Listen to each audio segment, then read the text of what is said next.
Welcome back to the live stream. This week we've got Gerald Kootenay, author of Climate Denial in American Politics, hashtag Climate Brawl. Be kind, stay safe, and enjoy the show.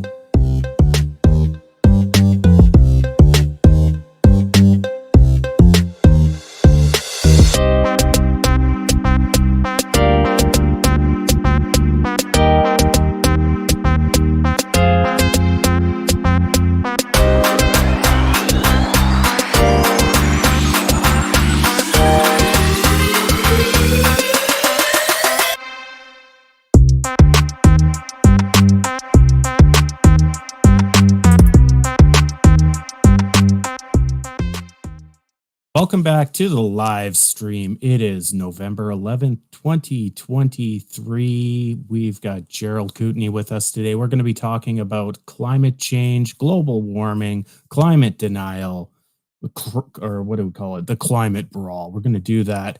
I think there's, for me, and I think Steve would agree that there seems to be a lot for Steve and I, there's the mainstream and the heterodox kind of economic fields, and there's denial on one side, you could say, about real math and real modeling.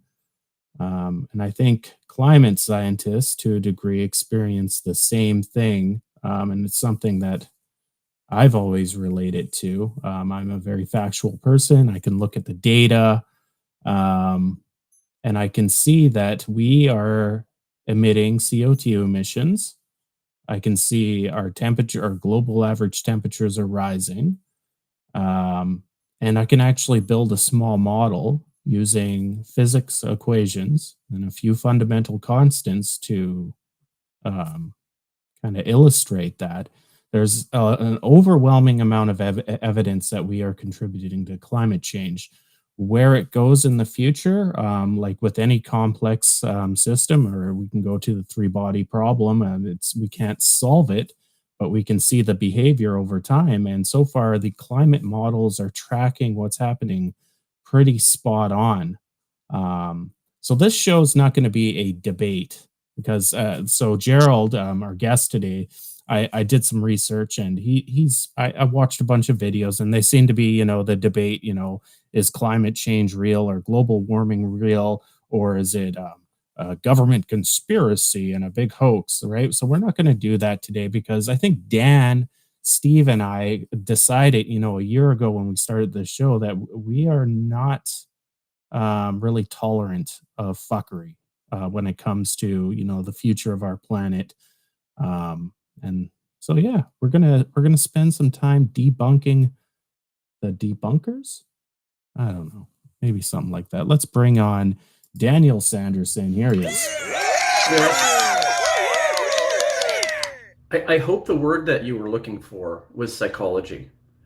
And so for me, it becomes a little bit of an apologetic. And all this means is an act of consilience. So I've understood the fuckery as you explain it. I've got zero tolerance for that as well. But what I have infinite tolerance for is trying to understand and empathize. Yeah, no, I'm well. Yeah, that's I where agree. I'm at right now. I'm agree. And before the show, we were talking about the Twitter algorithm and how it's more accepting of the right side now, and it's something I actually agree with because I do want to hear all sides.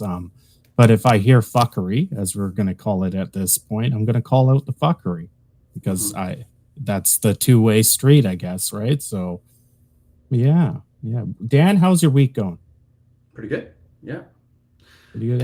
Anything exciting happening? Just continuing to hammer out that philosophical method I was telling you about. It's like right in the forefront of the brain. So it's, get it down on computers as quickly as I can before it starts to slip away, Slip away? Yeah. Like forget? Yeah, you forget stuff. If you don't, it's kind of like when you're writing something, it's like the span of being able to keep it fresh and on the tip of the muse.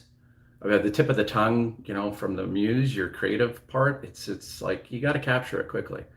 That's why in creative writing groups that I speak with, I say, have your cell phone or your and jot down those little things that pop into your mind as you're, going for a walk or on a bus or something like that.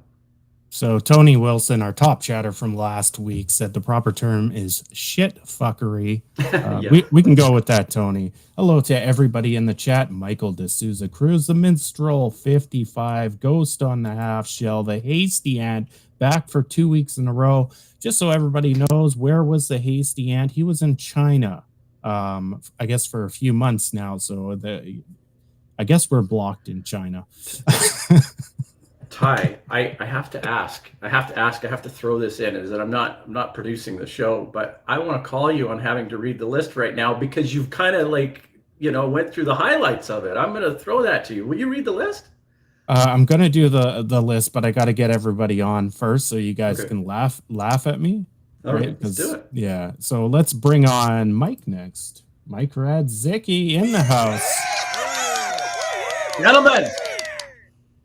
How you doing, Mike? I'm doing good. Well.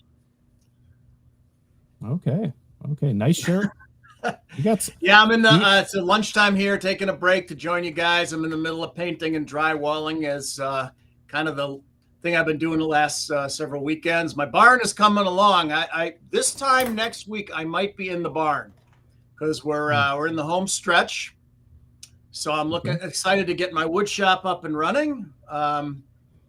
But all week at school, we had open house. So I was addressing the parents and I was showing them some System Dynamics games, and that caught their attention. And we're doing some consulting work in the pharmaceutical industry, trying to better design clinical trials. So a lot of fun stuff happening here. All is good. Good That's stuff. Really interesting, Mike. Look at the side. Your arms are huge. Are you juicing?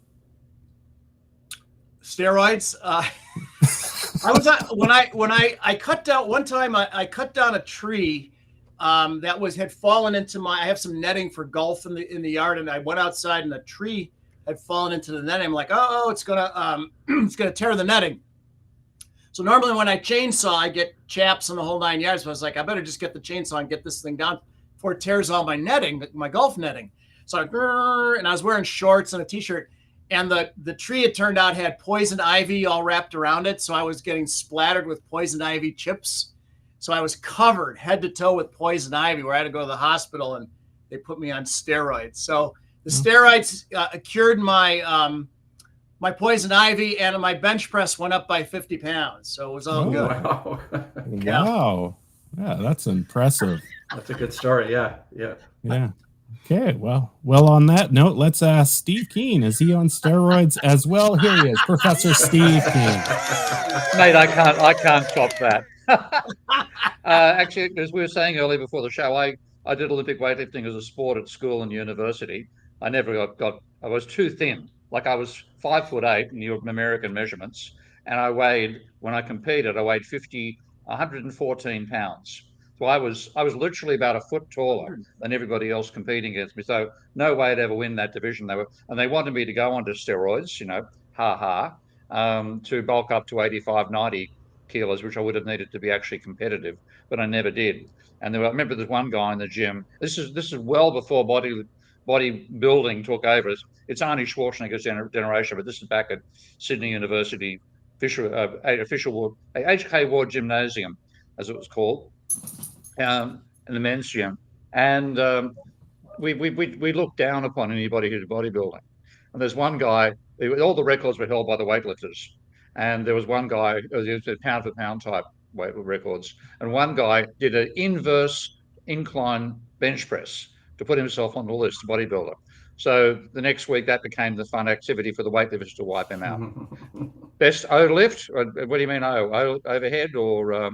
Best deadlift was 160 kilos when I weighed 52. Yeah, so, that's damn near 400 pounds, I think, right? 160. No, not quite. 360, 356. Olympic lift. I broke my foot in a factory accident the day after I set my best, which was 85 on a 85 kilo clean and jerk. at 52 kilos, and I broke my foot in a factory accident the very next day, and that was the end of my days in Olympic lifting, and I ended up doing powerlifting instead. I But can I tell never you, had a body like Mike. You had 50 bloody pound increase in your bench press, mate. well, that was just funning on you there. But I can tell you, for a lot of my life, I was a wrestler and then a Brazilian jiu-jitsu guy. Now I'm retired from all of the above. But when I wrestled, I grew up in Wisconsin. They were the guys who lifted weights, but the toughest guy on the mat, bar none, was a farm kid, dairy farm kid, because they're strong in all directions. The weightlifting guys are strong this way or this way. A farm kid is throwing hay bales away. You couldn't move them. They were tough as nails. Yeah. Okay, let's bring the guest on. Now we're going to do the top chatter before we bring on Gerald first. So okay. I'm gonna go ahead and I'm gonna take a crack at it this week. I'm gonna bring it up. Top chatters and commenters from last week. We've got Tony Wilson up in Australia early in the morning. You're our top chatter as per request from Steve Keane. Web Freaks, Lana Dell hates the clock. WWE fans 01 and a quarter. Or Josh from Canada, Michael D'Souza Cruz, Algorithm, The Minstrel 55, The Hasty Ant, Ghost on the Half Shell, always with us. Economics in one lesson. I know Steve really gets along with him. Dregai, Ryan Meyer, TR, D. Bruce, Thomas Sergett, Apple Scab. Larry Summers was in the house last week. Always good to know we are attracting the brightest in the field of economics. Thanks for joining in, Larry. Bob Leor, Jim Roberts. Now, this one I was reading, meth use law. I hope that's not like encouraging the use of a Schedule 1 class drug. Bijou Smith, Dave Collins, and the Libertarian. And then we've got a special mention for our friend Political Economy 101. Just so everybody knows, the YouTube algorithm, you'll even notice this in the chat. If you say something just slightly off, it just won't post your post. It won't show up on the screen. It won't show up in the chat on YouTube. And that also goes for the comments. So if you say a slightly offensive comment or use an offensive word, it's not Steve, it's not myself, it's just an automatic algorithm on YouTube's part. So don't ever feel that way. I would suggest just rewording your post and then trying again, and you'll probably find some success.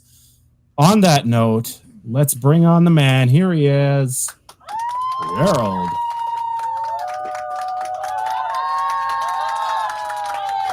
Now, speaking of wrestling, Jira's wrestling every day with climate change deniers, and that's, I mean, in one way, it's taking on wimps, but they have to be taken on. And just rather than Mike was talking about bringing down his school students to get some respect at the beginning of classes, Garrett is trying to bring them down and throw them out.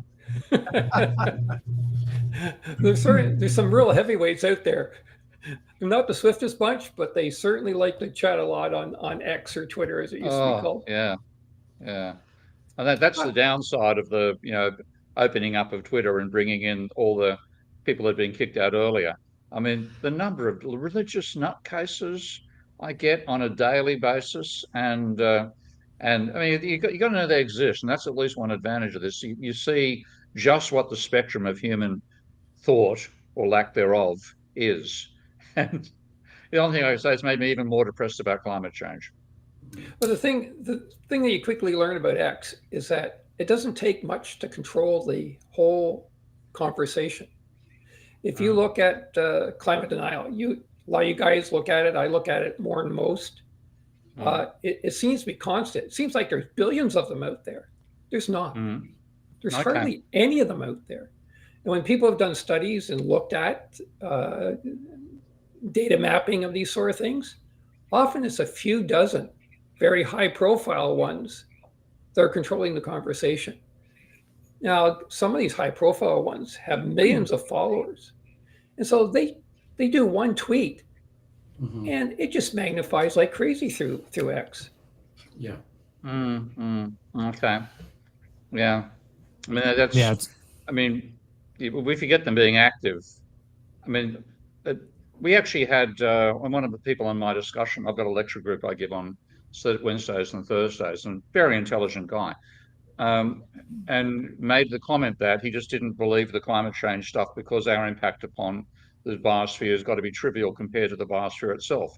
And I had to point out to him, well, it's not what we're pumping in terms of energy by any means yet. 3 or 4 centuries it will be if we continue on the current path. But it's the fact we're putting waste in there, which is capturing the sun's energy. And she's one hot little mother. And it's often simple little logical mistakes people who are intelligent can make and think, oh, what are the people saying? We're causing this. How can humans cause it?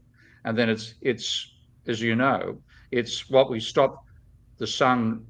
The sun's energy coming in that we stop going out as quickly as it would have if we hadn't added carbon dioxide to the atmosphere. A problem we have with lots of this, and people don't even think about this. Science, most of science is not logic. It's not common sense.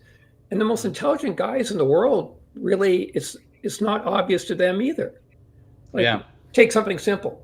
Is an atom logical? Mm-hmm. It makes no sense whatsoever. And that's where science usually doesn't have this problem. Science is meant to be an educator. Yeah. But this time, probably we've seen the greatest revolt against science trying to educate people as we've had with climate change. And sure, it's easy to say. You gave a perfect example. You're talking about 0.04% of a gas that used to be 0.03% going up to 0.04%, and the world is getting towards coming to an end, as some people think it is. Yeah. It doesn't make sense. But one thing that people don't know, science often doesn't make sense. That's why it's so hard for the ordinary person. No matter how smart they are. It's not an insult to people's intelligence or even their education. A lot of the high-profile climate deniers are highly educated. These are not stupid people as far as what they know. But what it is what they don't want to know. Yeah. And I think that's especially so now that we're in every post-Max Planck. I mean, if you wanted to pick the point at which there was a change in the nature of science that was so profound that suddenly what was real in terms of what experimental results gave us didn't make sense to our way of comprehending. When we moved from the continuous energy concepts of Maxwell to the discrete energy quanta of Max Planck. And then you get the double slit experiment and all these strange things, which just completely, in the human sense, are counterintuitive. But that's what happens, and suddenly, that's a huge problem for most people to cope with. And as you would know better than I do, many physicists say you simply can't try to understand quantum mechanics. You have to apply it. But for Christ's sake, don't try to rationalize it. Well, the problem we run into is that where do most of us learn our science? It's not because we're smart and we figured something out by ourselves. I don't think that's hardly ever happened. We learned it at school. Yeah. And we learned it, some of it in high school, some of it in university. But all of a sudden, in the last few decades, people don't want to hear about the science of climate change. They don't want to hear what the facts are about climate change. And that's not because they can't learn. Again, it's because they don't want to. We have a horrible situation that the science of climate change has become not a scientific debate. It's become an ideological debate. Especially in America, but America is just the one that has led this. We're seeing this more and more in other places of the world. We see it here in Canada. You see it in the UK. You definitely see it in Australia. And it seems to be spreading. The problem you run into with this, you can throw all the facts. Yeah. I blame the economists, as you might be aware, Jared. And because economists are the ones who dived in there and trashed the limits to growth without understanding it, and Nordhaus being the main personality responsible for that. But I've just actually recently, like literally yesterday, because I was supposed to attend a conference in Yale where Nordhaus is one of the speakers, I decided to download a document I hadn't actually checked beforehand, which is a document he wrote for the United States government. And it turns out that economist then called Schelling. I've got to look up his name, but a Nobel Prize winner.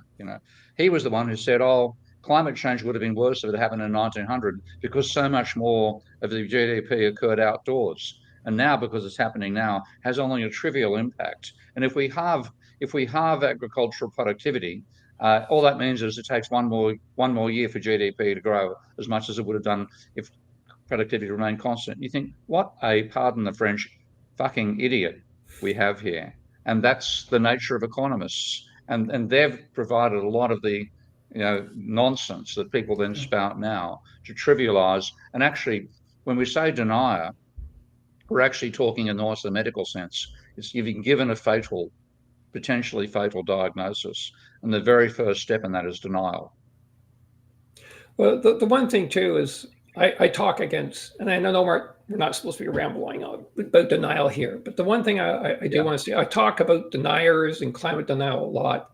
I'm not talking about the poor sucker that's out there that hears very important people talk about climate denial and is convinced to be one. They're victims in all this. There's so much gaslighting and brainwashing going on that there's literally, in the US, there's tens of millions of what I would call innocent victims. I'm talking about the high profile climate deniers, the hardcore ones. They are the problem. And when I have a tendency to say nasty things about climate denial, it's pointed directly at them and no one else. The one thing I want to mention about economists, I was actually a little bit surprised where it says Steve Keen and friends. I didn't know economists had friends. I get that a lot. Yeah. I'm sorry, I couldn't resist. People can't help but tune in because they want to. And Pettifor pulled that line on me after the last conversation. So you've done it live. So you've gone one step past Anne. Uh-oh. So everybody, if you're watching on Twitter, make sure you hit that like button, repost, then come over here, join the chat on the Prof. Steve Keen YouTube channel. Let's find out. Can I call you Jerry? Do people call you Jerry? Oh, I won't tell you what people call me. I hope you don't use those terms. Gerald or Jerry is fine. You should see what my wife calls me. So let's talk about how did you get into the whole field of climate science? How did that evolve? Maybe start from high school onwards. How did that progression happen? Well, I think from my background, I'm a Ph.D. in chemist. I started off my career in research, and one thing led to another, and I got into renewable energies for about my early part of my career. And how I got into climate change was working for an organization, and I couldn't figure out how there seemed to be no help for it. And I mean government help for it. And we're talking about late 2000s, around 2010. And I said, well, if climate change is so important, why aren't governments doing more?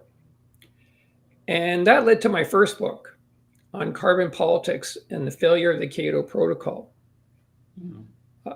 It's scary when you look at the story of how poor the government and the intrigue, nasty intrigue that's taken place and still is taking place today. And one of the most important questions that has ever been arisen in our history. We all have to remember is, when was this supposed to be taken seriously? It's an interesting question. When should climate change been taken seriously by the average person in the world? It was declared so at the Rio Conference in 1992. 198 countries agreed that climate change, we had to do something about it. Now, forget about the mess that happened afterwards. We're now talking about over 30 years later. And how do you judge where we are right now? The best way is looking at the simple Keeling curve, which is the infamous curve that was started by David Keeling. And it's a graph of CO2 measurements in Hawaii over time. It's the infamous zipper curve, as people call it. There hasn't been a bump to slow that curve down since they started taking measurements in the late 1950s. Nothing has changed it. It just keeps on chugging along. That's not a curve that we have to stop. It's a curve that we have to turn into a hill and start going downwards. And so that's how I first started looking into this. And I got into Twitter in about the same time in 2010. And I took the tack that most other people were doing that wanted to protect science. Some foolish comment would be made that, well, the science of climate change is wrong because here's proof. And some guy had done some Google search and found a silly cartoon somewhere and posted it. So I would send a statement from the IPCC or NOAA or NASA saying you're wrong and disproves it.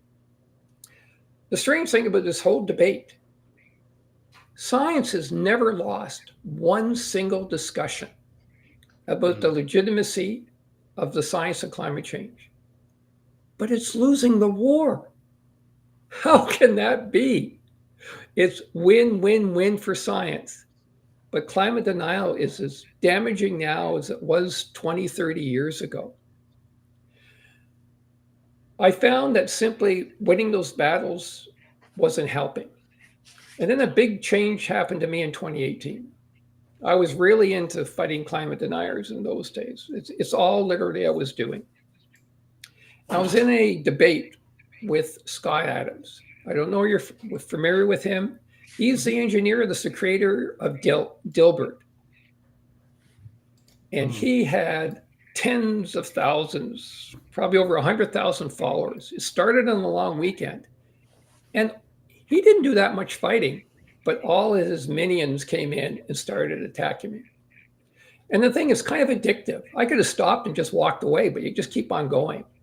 It happened all day Friday. It happened all day Saturday. It happened all day Sunday. By the end of those 3 days, I have to tell you, I was exhausted. There was over 1 million views that had taken place over those 3 days during that. And there I was against this swarm of these lotus of climate deniers. And I thought to myself, why can't I get a hold of other people to come to help me? Because I know they're out there. It's not that it's dominated by climate deniers, not. And so I just left it for now. And there was a couple of more of those incidents that happened at the same time. And then in early 2019, saying, well, I'm going to try a hashtag. I'm going to make up my own. Never made a hashtag before. I'm not even quite sure what you were supposed to do. And the idea was I started hashtag Climate Brawl. It's sort of a bat signal saying, hey, I'm in a debate with a bunch of climate deniers and I could use some help. So I sent that off in the end of February of 2019. I was stunned. It worked. People want to help, but they're not quite sure how to do that. And so Climate Brawl was sort of a symbol to get people to help. Now, Climate Brawl has changed drastically since then. It's really turned into a movement, more properly a counter movement against climate denial. And it's really neat how people are trying their best. The one thing, I'll go on just for a little bit longer. The one big difference between, let's say, the conservative side versus the more liberal side. The conservative side is more collective. When one of their high-profile guys tweets something, they automatically get 100 likes in no time at all. And the guys that have over 1 million followers, they'll get a few thousand likes during that period of time. That doesn't happen with the left. Now, that's not the fault of the conservatives. That's the fault of the liberals. So then you get into this dichotomy is when you're in some sort of this debate with this crowd, it looks like they're always winning. It looks like they always have more support. It's not simply true. It's not true at all. But they play the game better than, let's say, the left does.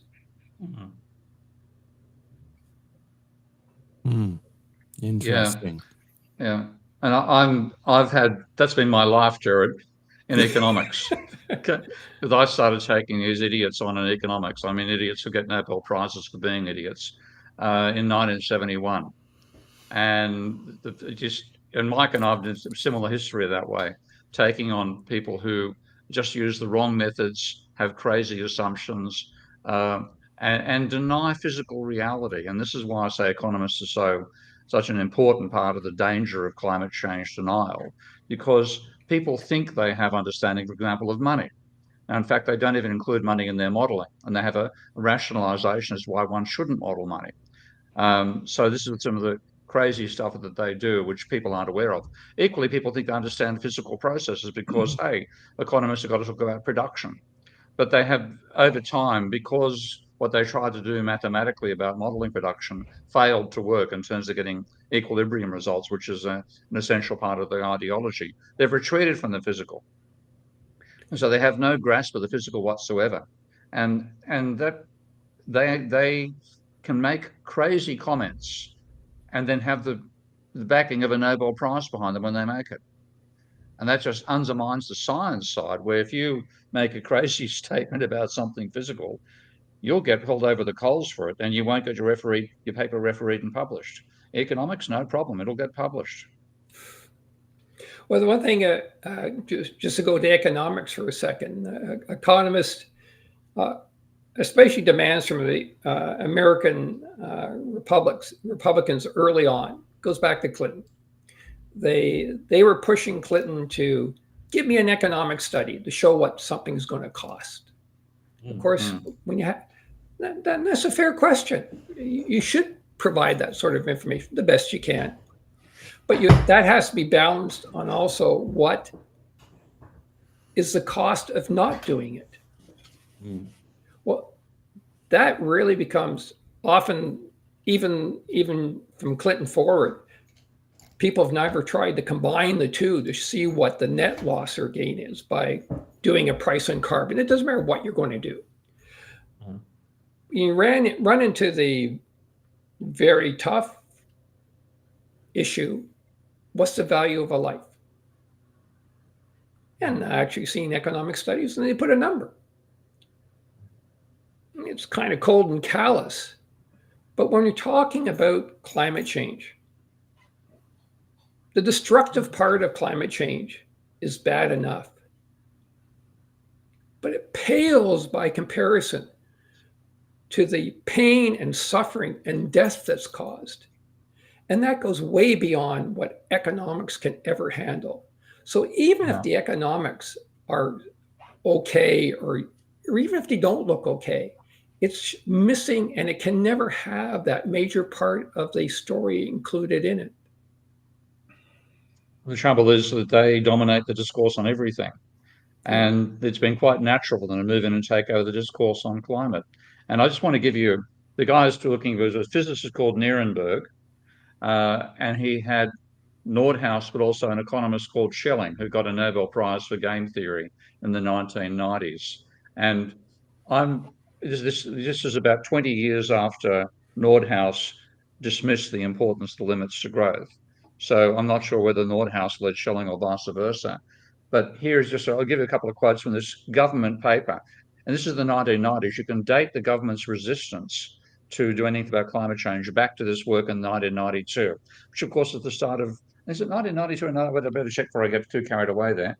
1983, pardon me. So it's back, who was president in 1983? Reagan. Reagan, okay, so under Reagan. So here's, if we had perfect climate forecasts, say in the year 2025, blah, blah, blah, for the world as a whole, we might not be confident of the direction of change in some aggregate measure of welfare. In other words, looking forward literally 2 years ahead of where we are now, we won't necessarily find any damages. And then further on, just as the variation in climate, and this turns up in the so-called research that economists do, the variation in climate is so great from desert to pine forest to rainforest, from the wide variation of summer and winter temperatures in the Dakotas to the narrow band of San Francisco, from the permafrost on the north slope of fog to the fog on the California coast, the changes over time will still be unremarkable compared to variations across space. The one thing you run into is that it actually sounds reasonable. And yeah, that's the trouble. Well, and that's the part. A lot of the proper arguments, a lot of the arguments are simply garbage, and they look garbage when they show up. Okay, you've seen those on Twitter, but there's some that actually sound logical. The problem is when you're going to the issue of so-called climate modeling. Climate modeling is probably one of the greatest modeling achievements that's done in the history of science. Yeah. But people don't understand what they're modeling. No model is going to tell you what's going to happen on January 25th in Paris in the year 2030. Not a single one. And if a disaster or the most beautiful day in the world happens on that day, it has nothing to do with climate modeling. Climate modeling, as a lot of you guys probably already know, is based on projection, based on assumptions. Those assumptions are not on the science of climate change. They're based on political legislation, the amount of emissions we have, what other things happen in the world that really no one really knows. Is population growth going to slow or become larger? Those are the part of the models where the assumptions come in. And what those models are actually saying, they're not going to tell you anything about 2030. Climate models are projecting tendency trends over time. When you're talking about climate, you're talking about at least a decade. So they are bang on when you're talking about trends over, let's say, 2035 to 2045. But 1 year that's an anomaly in the middle of that, one way or the other, hotter or colder, doesn't matter what it is, that has nothing to do with climate models. It's not what they're intended to do, and it's not what people should be looking at them to do. Yeah. Yeah. So, The Jerry, misinformation has a foundation in the nature of the modeling itself, which is not able to do what the people who criticize it for not doing. so Jerry, I'm gonna challenge you here. Oh yeah. Yeah, I'm gonna try my best to play devil's advocate here. Listen, CO2 was 2,000 parts per million, a million years ago.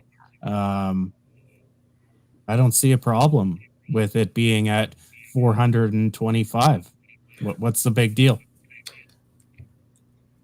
How many humans were around in the year when it was 2,000 parts per million? As many as there will be when there's 2,000 parts per million. And in fairness, I'm being cocky, okay? I admit it.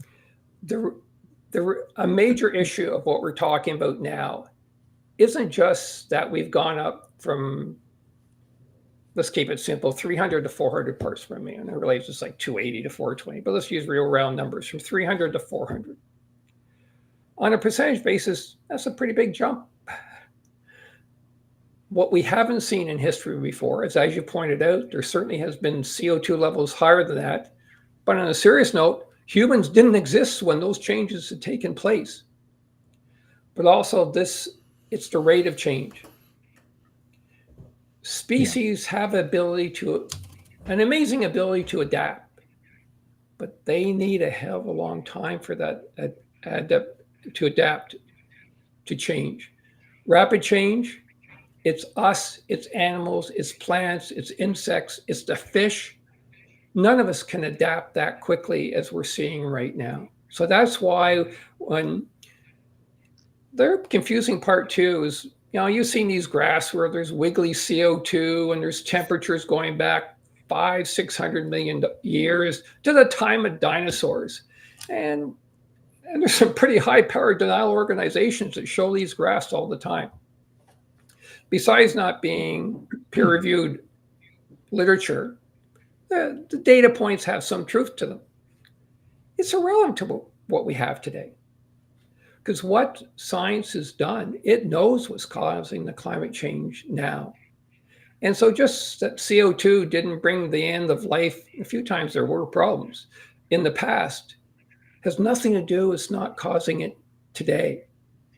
And science knows, where does those information come from, by the way? It comes from climate scientists, the same guys that are building the models that we're using today. And so it's not like there's two sorts of climate scientists that never speak to each other and never look at each other, that, I only look at the CO2 levels for the last million or 100 million or 1 billion years. And then another group says, I only look at it for the last 100 years. They all work together and they've all come to the same conclusion. So it's a total fallacy when people start showing these graphs. It all comes from climate science.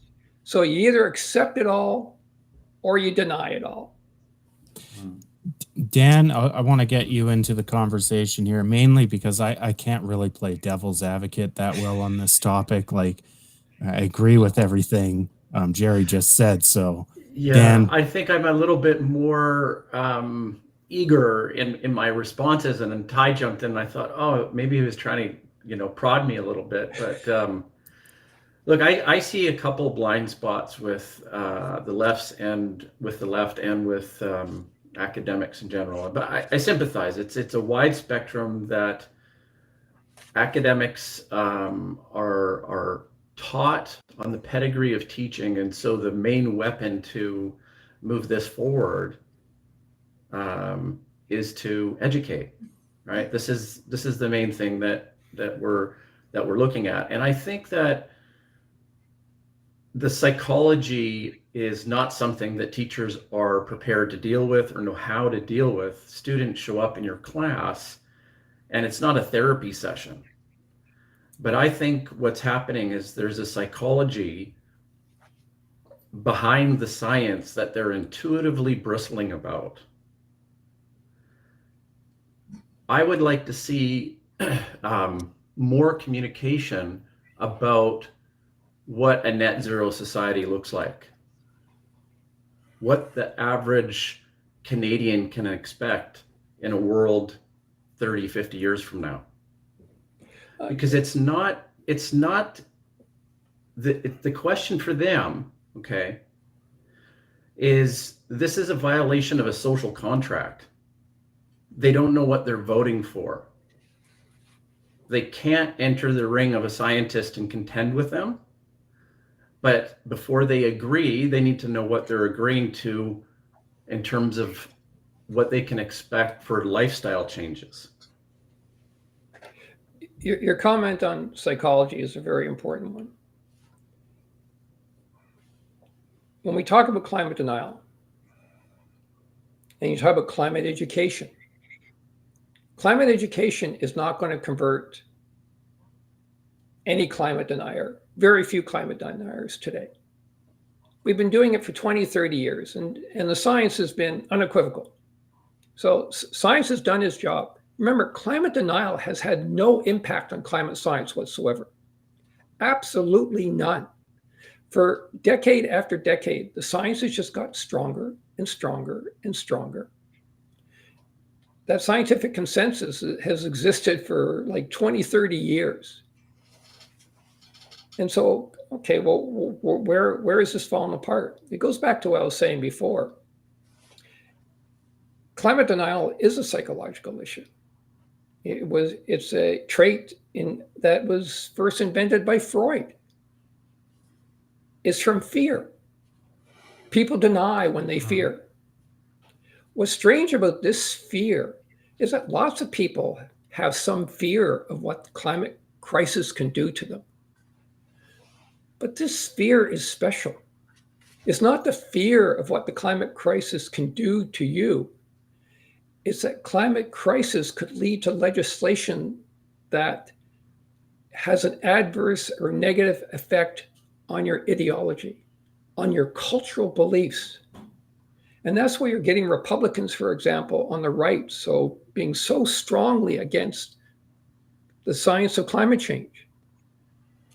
I don't like that they lie about it and they deny science, but what's driving them is, and Reagan started this all off really strong, small government, free market, leave my businesses alone. I don't want legislation on anything. And so automatically you're stuck in a rut. You can get the best scientists in the world that everyone admires and make sure every single person hears this message over and over again. And psychological studies have shown over and over that it will have no impact.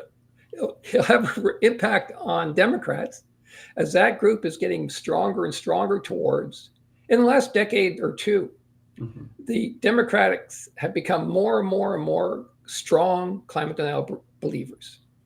the Republicans haven't moved. I mean, not moved a little bit.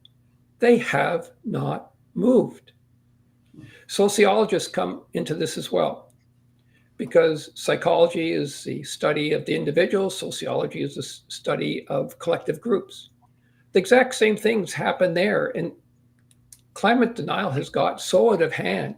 It's really almost not a place for psychologists, it's a place for sociologists, because we're talking about masses of millions of people that have been caught in this as it goes on.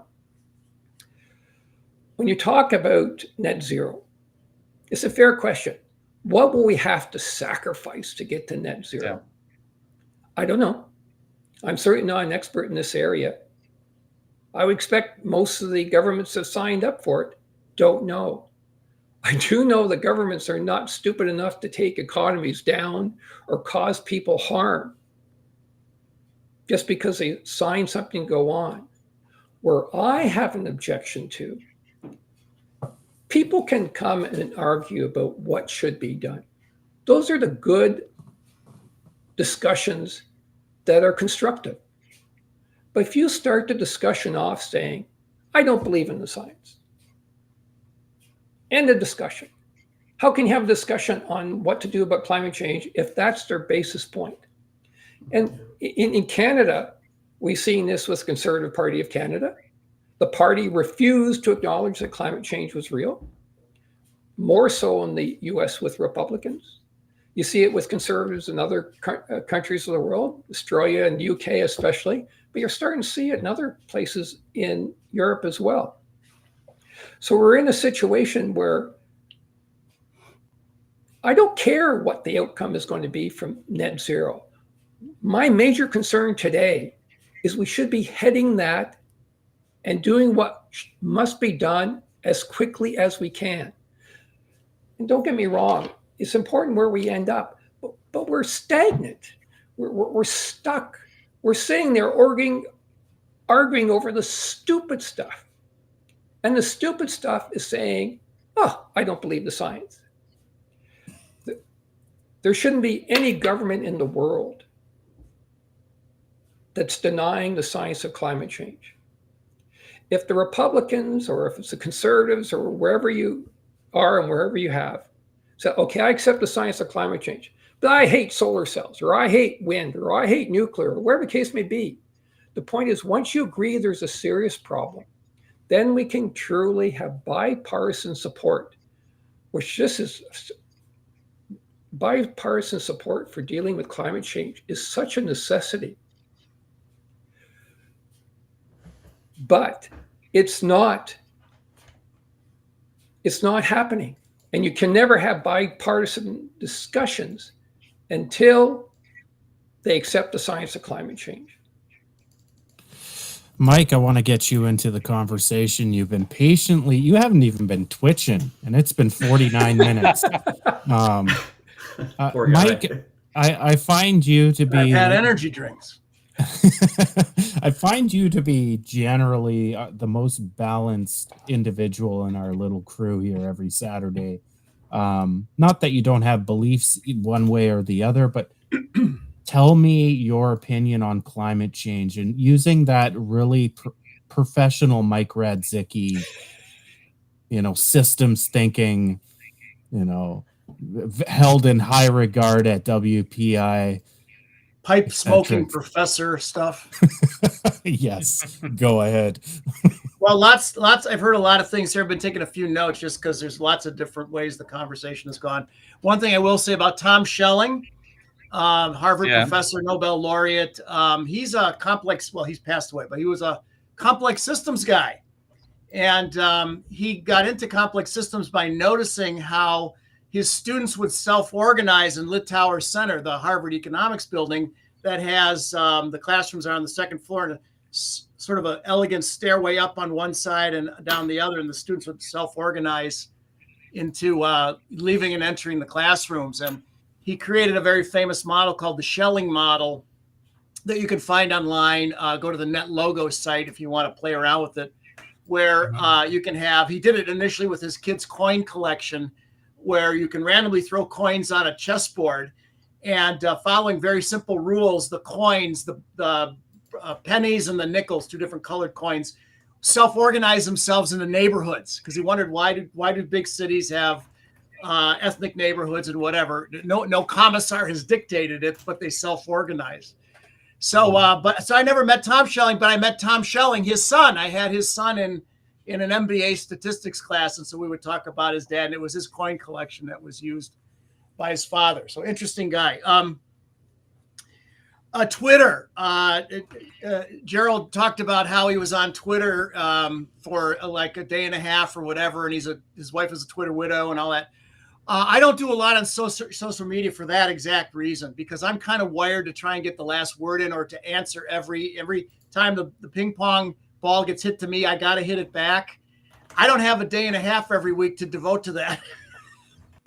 So I really don't participate very much, because I'll get sucked into, and it's like, I just can't. I don't have enough hours in the day to do that. So I kind of like lurking and watch other people do the ping pong. But anyway, that's just how I'm wired.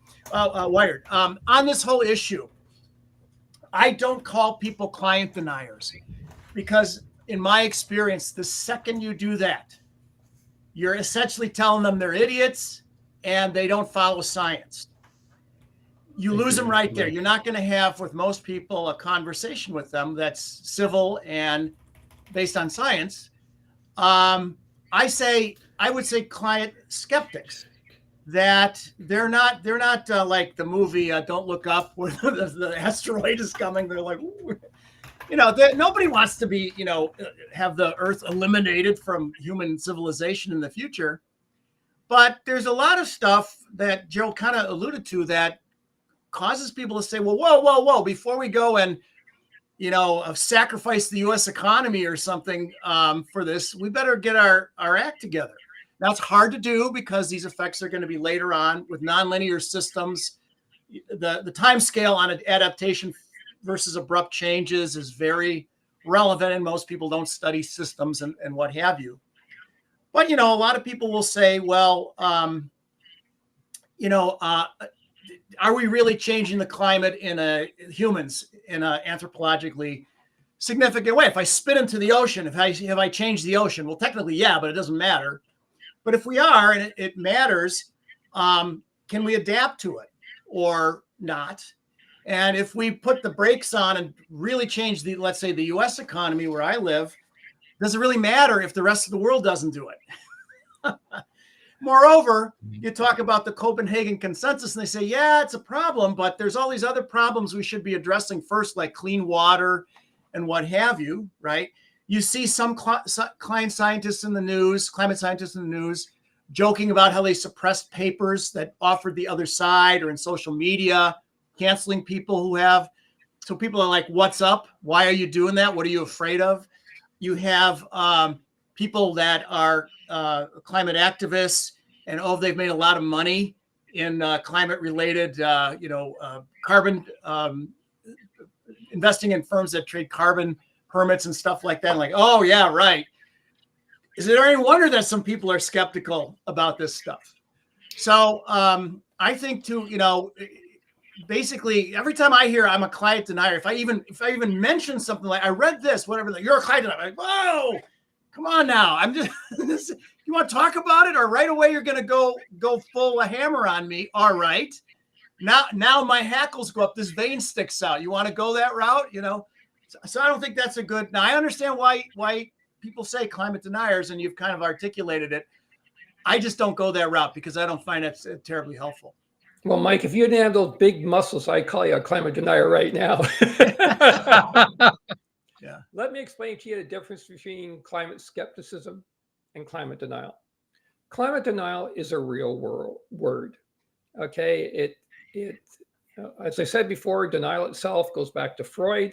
The first time climate denial appeared in the literature was in the early 1990s.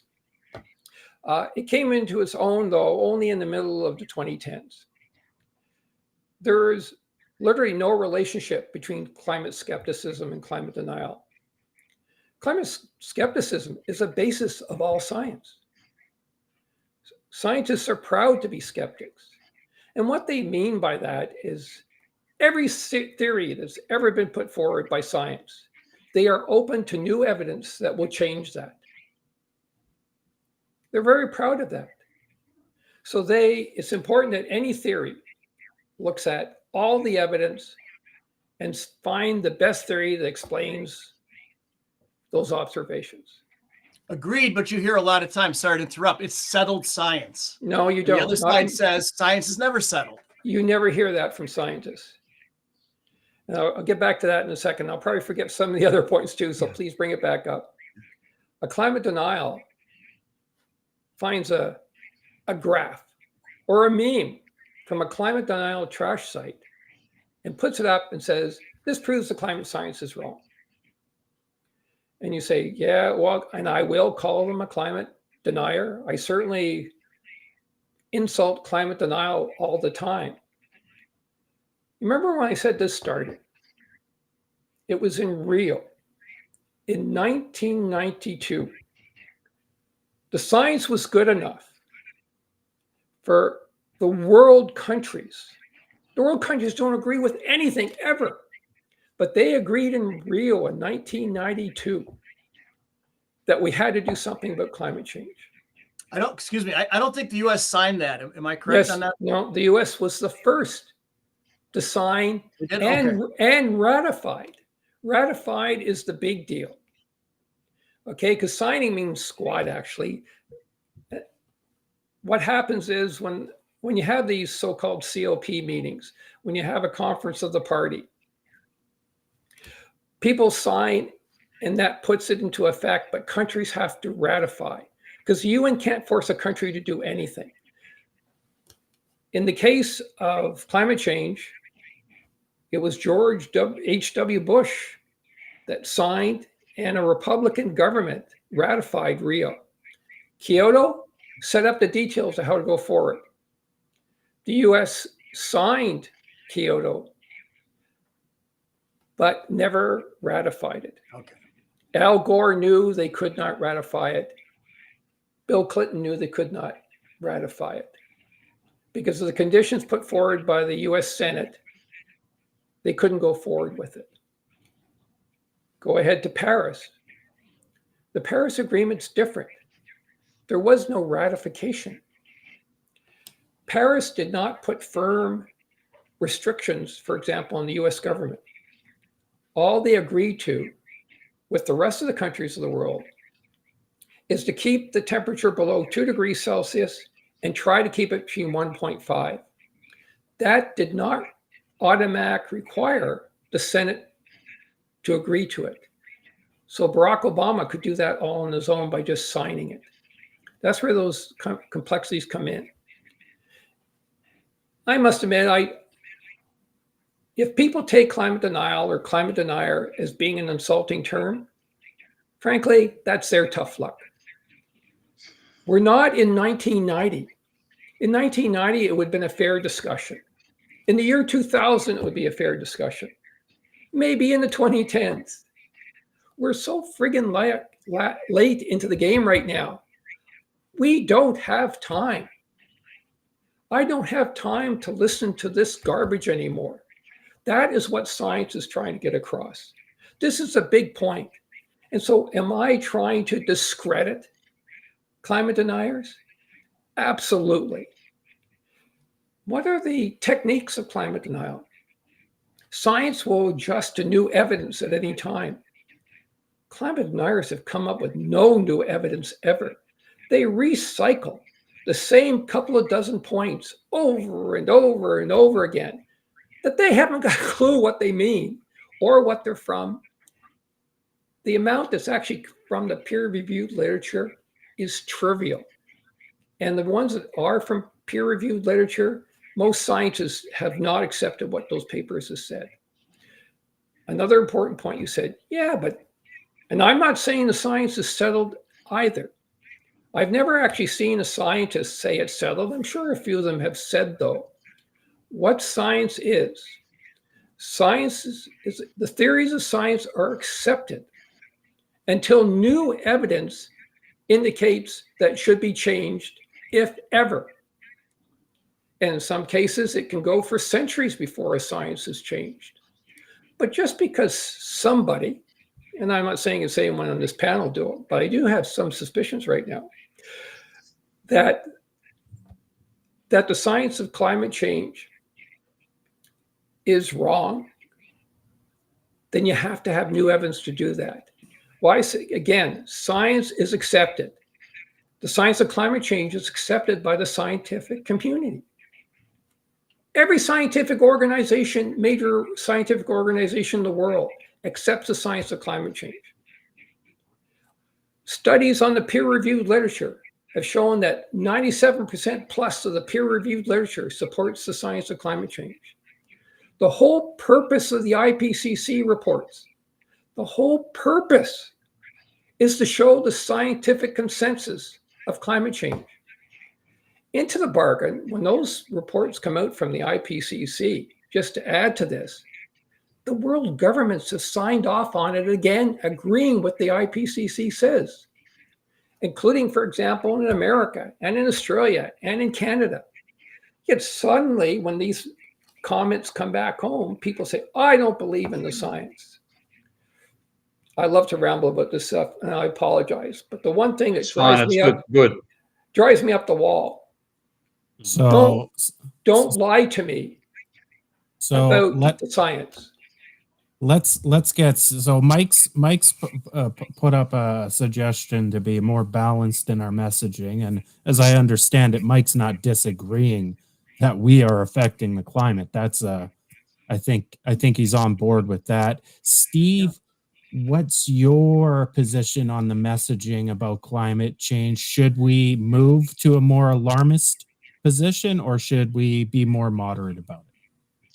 It's too late to be moderate. I'm on Jared's side here. We don't have time, and the extent to which we don't have time is quite terrifying to those who actually know a lot about the science. So, I mean, I'm a critic of economic theory, and people think you're a critic of economic theory. Why can't you see through the climate science? I can tell shit from food. That's why I don't see it, okay? And what I see from the climate science, as Jared says, every argument that's thrown forward is something which has been regurgitated. I mean, a ruminant cow doesn't have anything on how many times people regurgitate the same argument. So one that I got involved in discussing with my own little lecture group on economics a couple of days ago, and I was talking about not so much climate change, it was a related issue. They're saying, well, how can a little atom, do all this? And I didn't know the science. I'm not a scientist, I'll emphasize that. But I thought that what was going on when you had carbon dioxide causing the planet to warm up, I thought it was a quantum mechanical effect, because what comes in, the radiation coming from the sun, is primarily ultraviolet and visible light with a bit of infrared. What gets reflected back by the Earth is a black body, right? A thing which has energy come into it. What's transformed back, that is a quantum mechanical effect. What will come back is infrared, which is a longer wavelength light, but it's photons of ultraviolet and visible mainly come in from the sun. Photons of infrared mainly come back from the planet. And I thought what happened, and Jared, I'd like you to correct me here, because this is something I think extremely important for people to understand the mechanism. I thought that the infrared photon was absorbed somehow by one of the atoms in carbon dioxide and then transmitted again. In fact, what I'm told is, and this is actually back to weightlifting, Mike, it's actually because carbon dioxide is literally one atom in the middle with two either side, like Arnie Schwarzenegger holding a barbell. Okay? and when the resonant frequency of that molecule is comparable to the resonant frequency, to the frequency of carbon dioxide. So effectively, when a photon of infrared hits the molecule, it vibrates. Now that will mean that, rather than also mean, and this is where I'm not sure, that what was a photon which was heading its way out of the atmosphere into outer space, which would have taken heat out of the atmosphere, hits that molecule, it's got a 360 possibility of which way it's going to go. Some will come back down again, some will continue their motion through into outer space. And the fact that because they're there, there's more of a probability of being reflected so that it'll come back down towards the Earth again. That's what's largely warming us up. And methane, I'll stop at a second, Please correct me, Jared. I want to be corrected here. Methane has got carbon and 4 hydrogens. That's 4 arms, okay? And it has 50 times the impact. And again, the same sort of thing. The resonant frequency is such that infrared is likely to be trapped and echoed back in another direction. And that's why we're warming the planet. And that goes back to the first female scientist ever to be recognized in research before Madame Curie, was a woman who first spotted the effect of carbon, what you call carbolic acid at the time, absorbing more heat than other gases. Jared, please dive in and correct me if necessary. Yeah, a beautiful description. I enjoyed listening to you about it. I have to pick a little bit with our host, Ty, using the term alarmist. Alarmist is actually jargon that's more climate denial than it is scientific. And I'll give you an example of that. When I see climate alarmist, if someone is an alarmist, it means that they're trying to scare people into doing or not doing something. Science is never alarmist. I can tell you, it's never alarmist. But a role of science, and probably the most important one that any science has, is to warn people of a pending danger and help them to stop it. They raise the alarm. And yes, science has raised the alarm as clearly as ever raised the alarm about anything in its history. It was brought up about Adam McKay's Don't Look Up. A lot of people don't realize, I love that movie, by the way, it's one of my most favorite. Yeah, it's funny as hell. It's mocking climate denial in American politics. Yeah. That's what it's, so even if you don't know that, it's still really funny. If you're into this climate denial fight that I'm in, it's hilarious, but it's scary because that's exactly what's happening. And so again, there is no alarmists from climate scientists. They get so, the problem we've run into is easily by the end of Reagan's term, climate science knew that this was a real serious crap coming towards us. And they kept on warning us over and over and over again.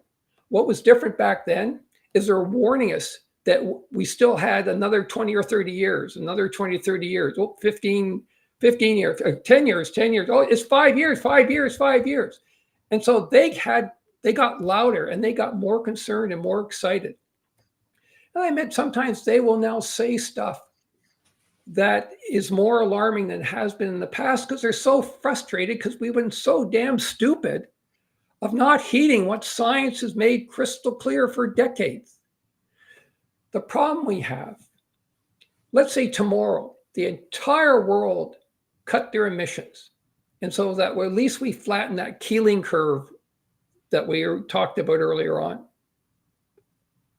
The climate crisis doesn't stop.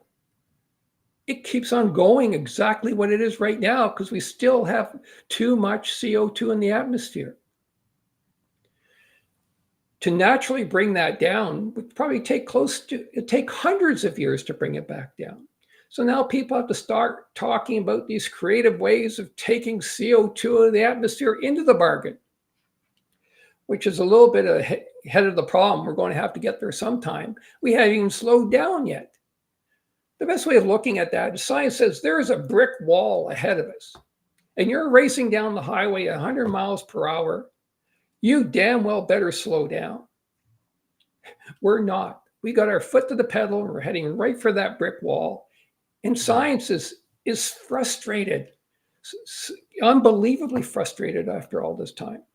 But again, go ahead. Sorry, I didn't mean to interrupt. I was going to say, I'm delighted that Gerald is familiar with stocks and flows because he just made a nice stock flow argument that if you turn off the flow, the valve of something that doesn't address the problem of what's already in the stock, the CO2 that's already in the atmosphere. So policymakers need to know that if they say it's a policy, is it a flow policy, a stock policy, both? And they are typically unfamiliar with those ideas. Let me, as long as I previously whacked the beehive with a stick, let me whack it again. I'm going to watch Steve's head explode now. So the traditional sort of generic traditional argument by neoclassical economists, the economics profession, against this sort of climate change or other ecological catastrophes is that technology will save us. It always has, right? It's sort of the technological optimist versus the Malthusian pessimist, right?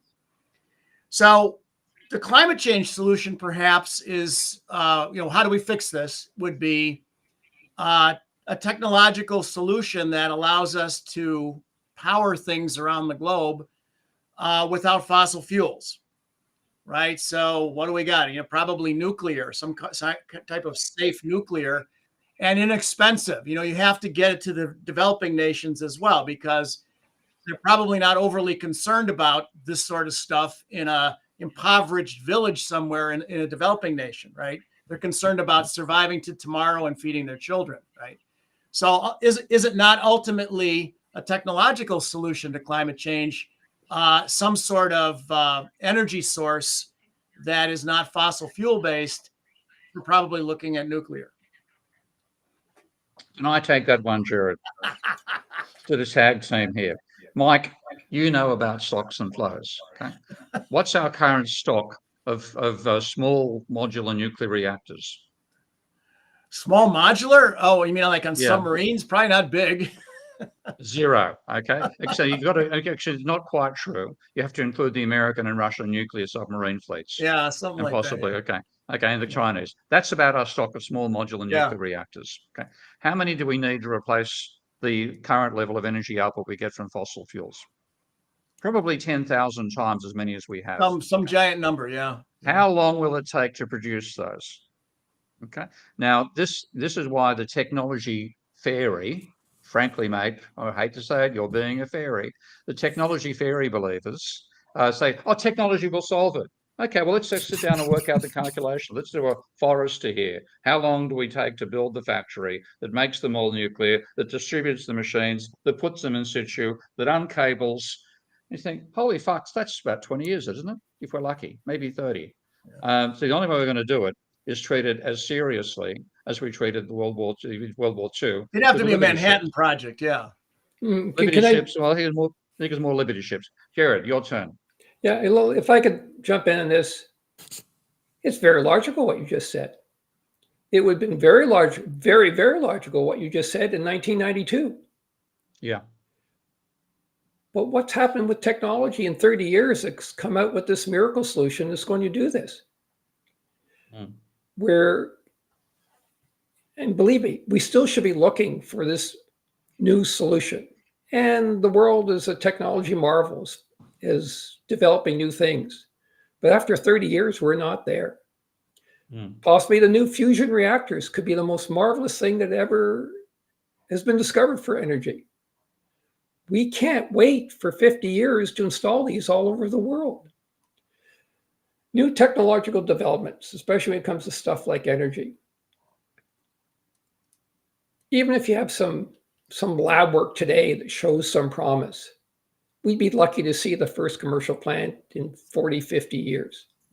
And we may never see it.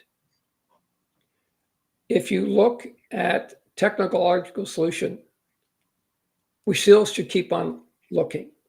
Every Republican president has always said, I will invest in technology to stop climate change. HW said it, W said it.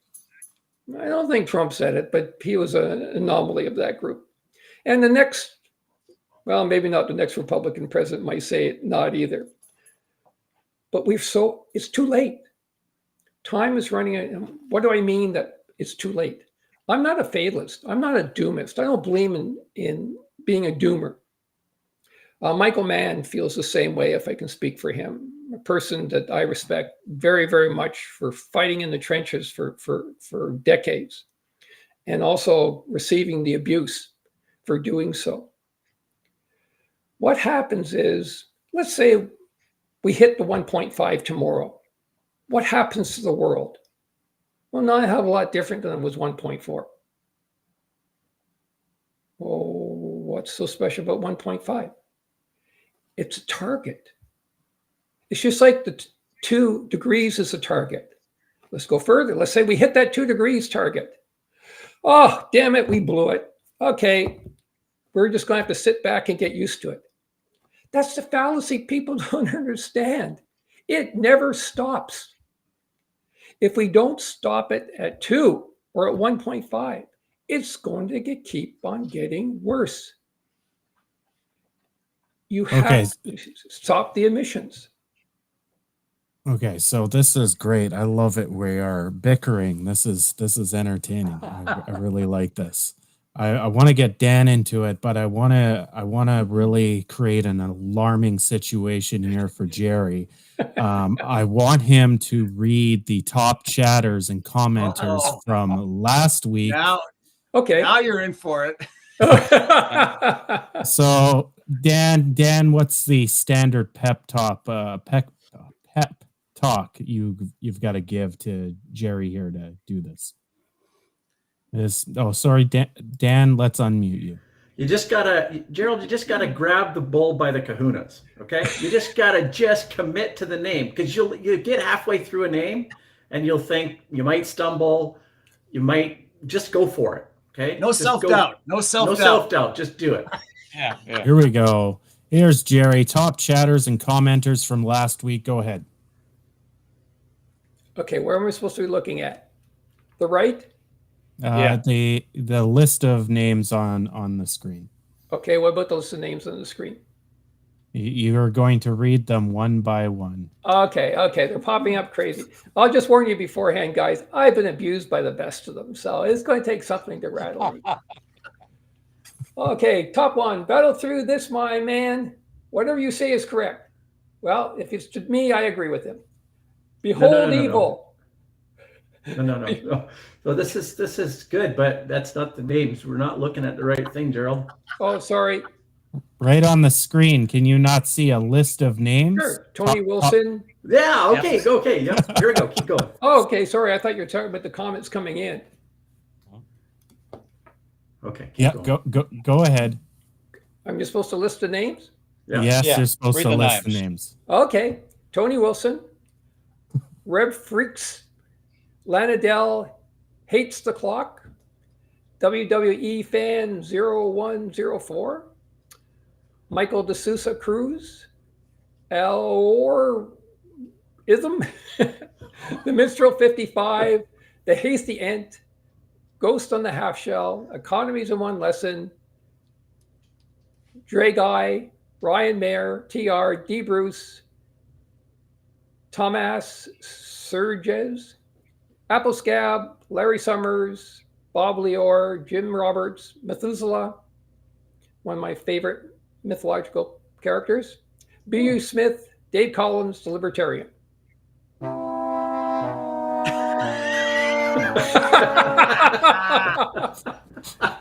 Well done. So listen, I don't, Jerry. I always want to make sure guests actually want to come back on the show. And You did a real good job with that one. you will always be welcome back. I'll put that out there first. But I have to say that was probably the worst execution by a guest on the list ever. I won't tell Well, you no, he actually he legitimate confusion. He thought he had to read the best top comments, not the top commenter. Okay. Probably your Canadian. Actually, I can't say it's a Canadian accent. You're both Canadians, aren't you?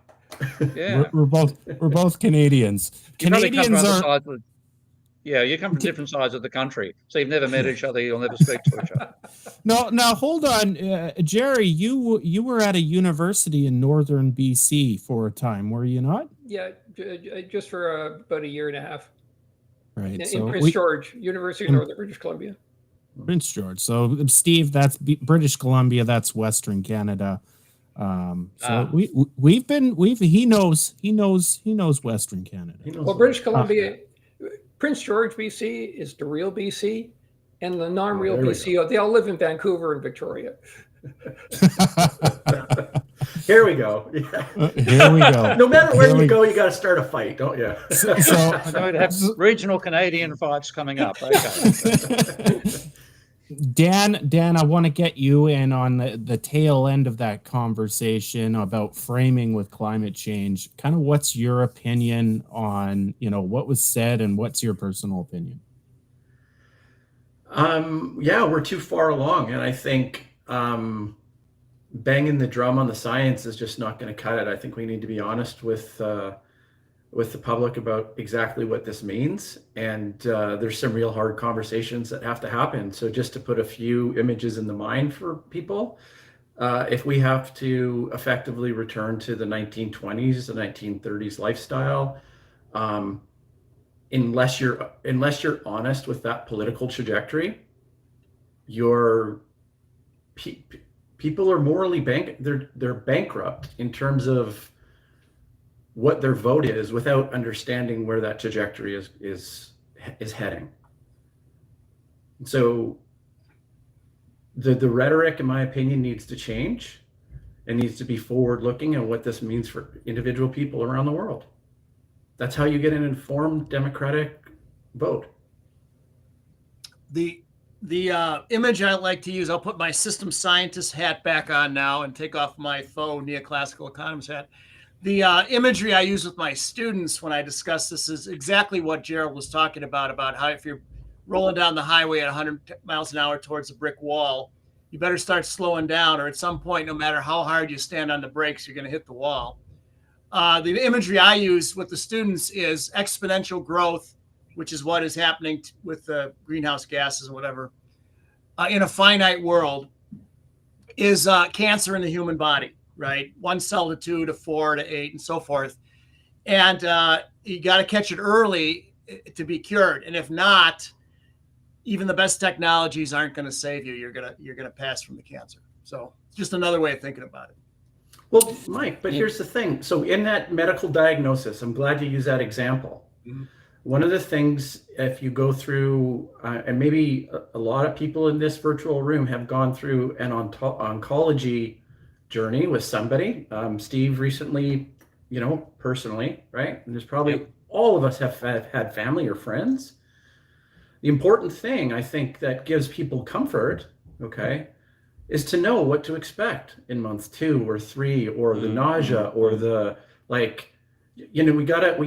we're now in almost like a palliative care. Like it's a 50-50 trajectory on the outcomes of survivability at this point, is in my opinion. So it's almost like approach this like a palliative care thing. Let's really show some empathy to people. If you talk to Dennis Meadows from the Limits to Growth study, he has changed his feelings dramatically. In the early days of the Limits to Growth study, the world models and all that, he was talking about avoiding the collapse, and he doesn't believe it's possible anymore. So now he's talking about resiliency, that what can we do to redesign the airplane, the global airplane, such that when we go down, which is unavoidable, we come back up quickly rather than we're down and we only creep along trying to claw our way back to the surface. Mm-hmm. So maybe that's another way of saying it. Steve said for a long time, you're scared about losing that knowledge, right, Steve? Yeah, that's my fear. I mean, I think I really appreciate that last observation by you, Dan. We'll go to get Jared's feeling about it as well. But I think putting it into a medical framing is quite sensible, because we've all known people who've gone through I haven't got cancer after they've been told they've got cancer. And then if you're sensible about it, you say, well, what are my choices? And I had prostate cancer diagnosed 2 years ago, Jared. So I had my choice was prostate cancer surgery or not having the surgery. And I'm 70 now, so I'm at the age where people say you might die of old age before you die of cancer. But the options are you die of old age if you're lucky. If you're unlucky, you die of prostate cancer, which is not fun. Several quite prominent people died of it in the year I was having it discussed. Or you have the operation and you might lose the capacity to have sex anymore. And you then say, well, what are my priorities? What do I want to risk? And I didn't want to risk dying, or having to go through even the treatment that would come along if I let the cancer progress to the point where I found, metastasis comes along and it gets outside the prostate. So I went for the surgery. and I knew the potential consequences, and I chose them, and they happened. But they're better than dying. So that's the way you framed it, Dan. I think is quite sensible. And you said the choice, like in terms of trying to frame climate change in that same sense, the choice is you either take the treatment and go back to the energy consumption levels of the 1950s, if you're lucky, maybe 1920s, because we know that if we tried to completely eliminate fossil fuel-based energy today, we'd have a 80% fall in the energy that we can mine on this planet, which mean mining from the sun or mining from the wind or mining from coal. And that would mean an 80% fall in GDP. Okay. So that's if we do it today. Okay. That's when your surgery occurs. If you don't have the surgery, then what's the possibility? You might be going back to the energy levels of the 1500s. Because if we have a collapse in civilization, and that'll be a very long and drawn out process, but we'll no longer have the energy systems we currently rely upon. We'll be back to an agrarian civilization, and in that process, how much of the body will you lose? I lost a very small amount of mine in the prostate cancer surgery. The body, if we're talking about the humanity, is 8 billion people, you'd be losing 90% of the body. Yeah. So Steve, the denial comes in there, of course. Yeah, mate. So just if you could recount for us something you've said in the past, and then let's get Gerald to comment on it. If the surgery by the body politic is not voluntary, but somebody decides it's mandatory, you've discussed the need possibly for military action to get people to do the right thing, or at least if we start rolling over the edge, to keep things in order. Do you still, could you recount that position? I mean, Jerry, this comes back to you and how do you communicate this issue? Because I think you and I have got potentially comparable pictures of what will happen if we don't reverse that trajectory. And my feeling is if we get to that point, civilization will break down, and then what's left will be appalling civilized situation.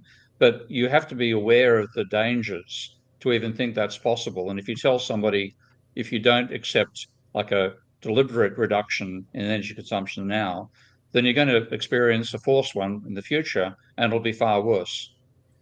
And that's my dilemma. Well, just on the analogy that was given, it's not really the proper one. The idea there is that Steve's talking about something personally that only happens to him. So the analogy is, I'll be bold and say, you're wrong. But let's say he had Ebola. And the medical community was trying to say, well, gee whiz, Steve, you got to go for this special treatment to be cured, or you have to stay in isolation forever. And Steve says, screw you. I can do anything I want. That is the analogy, if you want to use a medical one that we're seeing with climate change. And so what you're talking about, I actually think this is a positive conversation. When people say, well, let's try to do something special. What do we have to do to make this work?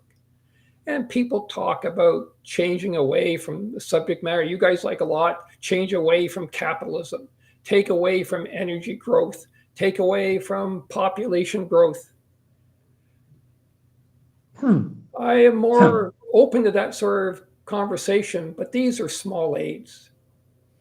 I mean, you look at me and say, small aids, what in the hell are you talking about? You could have the population tomorrow. You could have the energy growth in half tomorrow. It's not going to make climate change any better. What it's going to do is make it less worse going forward. Yeah. If we were back in the 1950s where we are today, there's still too much emissions from fossil fuels. You can't get around this basic core disease that we have in this. There's lots of things that have made it worse. Don't get me wrong. There's lots of things that can make it better. But if you do not have, as a core part of the program, the emission of greenhouse gases as being a core element, we can never win this. You can say, well, just hold on a minute. Instead of cutting this out, why don't we do adaptation? Oh, that sounds like a pretty good idea, except there's a problem here. Some of these things, how do you adapt to all these strange weather events that we're having? You build new seawalls, you build stronger buildings, whatever you want to do. But even that's not the real problem. The real problem is you still have to do mitigation to stop the emissions, or you will adapt forever with diminishing returns. You cannot win this game. This is a zero-sum game if you don't stop the core going forward. And I was actually thinking in terms of an 80% reduction by eliminating fossil fuel, completely relying solely upon nuclear and renewable. But the thing is, as you say, we're probably, this now comes to the issue of tipping points. If we do that today, will we not see the tipping of the Antarctic summer sea ice? Probably not. We've got to, I think that is already, I think, a lost cause. At some stage, probably in the next decade, we're going to lose Arctic summer sea ice. And that, of course, means we get less albedo effect. So the energy retained by the planet rises, not because of CO2 now, but because of less reflection. West Antarctic seems to go. I saw a couple of research papers just recently saying the Thwaites Glacier might have 5 years to a decade. If that then goes, then Antarctica contributes further. Permafrost appears to be going. So we've already triggered the tipping points, quite a few of them, not all of them, but certainly several. So now it's no longer what we're doing to the planet, it's what the planet is doing because of our positive feedbacks on its own dynamics. And so we might not have to get back to, zero carbon production. We may have to be going to reflecting energy into outer space. We may have to go to whatever we can do with sequestration, if the energy costs are renewable, whatever they might be, expense is no longer a question, it's survival. So that's the real danger. I think it's, in some sense, I'm probably more pessimistic than you, Jared. I think we've already triggered enough of the planet's internal dynamics that we now have to counter those as well as pull our own heads in back to zero carbon emission. Well, Steve, you brought up a very good point. We haven't talked about this yet. Infamous tipping points. Really the greatest scientist that was trying to teach us about tipping points, the potential dangers of tipping points, is James Hansen, another of the great climate scientists. It's because of him we know so much of what's going on today. The challenge from a scientific point of view, and you describe some of the tipping points, and there's a whole pile. Like what happens if the Greenland ice sheet literally slips into the ocean? You say, oh, come on, that sounds like science fiction. No, it's a real tipping point because there's water forming underneath the ice sheet. Or what happened if all of Western Australia slips into the ocean? West Australia is a good idea. You mean West Antarctica? Oh, sorry. Oh, I was just testing, make sure you're paying attention. I was wondering. I had a cartoon bubble with a question mark above my head. Yeah. I saw that actually. Thank you for catching that. Another one is if the major ocean currents change, and that could put Western Europe into, strangely enough, a freeze instead of making it hotter. These are all real possibilities. The problem is, and the science behind them is legit, but there's no way of defining when they're going to happen, whether they're going to happen tomorrow or they're going to happen in 200 years the way we're going. The thing that, instead of arguing over, when scientists do their modeling and stuff like this, they don't put in tipping points usually. I don't think they put them in at all. So if a major tipping point happens, it's suddenly going to get way worse than it already is and what scientists are projecting. And so the idea that science is trying to say is that we are warning you of what's going to happen. But pay attention, there are these things called tipping points. And we are not sure when they're going to happen, but they're all possible. Any one of them could happen with devastating effects literally overnight. Yeah, If I can jump in, Gerald is absolutely correct. In system dynamics, we call that shifting feedback loop dominance. And they are not 100% of the time, but they are almost always abrupt and unpredictable. And when they happen, it is quite common for a negative or a balancing loop to switch to a positive loop, a self-reinforcing process that just like a snowball rolling down a hill. And it's abrupt and it's hard to stop once it happens. Absolutely, 100%. Yeah. And like the Arctic is the most obvious one. They're called the Barren Sea. I'm learning all this stuff because I'm reading science literature as to counter the garbage I'm reading for economists on climate change. And one of the things this is a typical comment from Bjorn fucking Lornborg. That's his middle name, in case you're not sure, Jared. Bjorn Yeah, okay. The rate of decline of summer sea ice in the Arctic has leveled off and hasn't changed for 10 years. What actually happened is the thickness of that ice.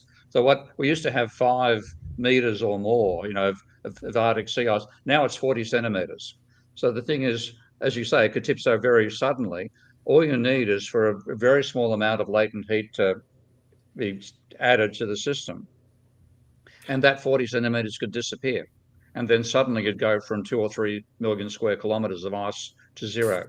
And then what used to reflect, because even though it's very sludgy ice, it still reflects sunlight, suddenly it's gone, then bang, you have a huge absorption level. And we're really on the cusp of that right now. So Jared, one of the people I work with and quite literally work with is Tim Lenton. And Tim's the person, the climate scientist, who's trying most to try to organize the research on tipping points. And he's pretty much saying that we've lost the Arctic.